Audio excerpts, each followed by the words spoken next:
भारतीय जनता पार्टीमध्ये असताना जिल्हा उपाध्यक्ष पदावर होतो.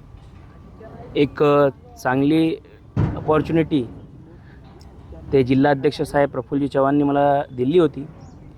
पण इथल्या स्थानिक जे लोक आहे, जे स्थानिक माजी आमदार साहेब किंवा जे स्थानिक नेते आहे, त्यांनी माझा पदाची गरिमा कधी ठेवली नाही, त्याचा मान सन्मान कधी ठेवला नाही. मला कोणत्याही कार्यक्रम प्रसंगात त्यांनी मान देऊन सन्मान देऊन बोलवले नाही.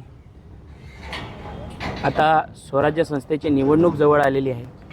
त्याच्यासाठी जेवढ्या मीटिंगा झाल्या, जेवढे प्रतिनिधी निवडायचे होते आणि जे जे प्रभार वाटप केले गेले, त्या एकही मीटिंगला मला बोलवलं नाही व एकही प्रभार माझ्याकडे दिला नाही. त्या प्रभागाची लिस्टही मी काल दाखवली होती जेव्हा मी पत्रकार परिषद घेतली होती. त्याच्यात सर्व पदाधिकाऱ्यांचे नाव आहे, फक्त माझंच नाव नाही.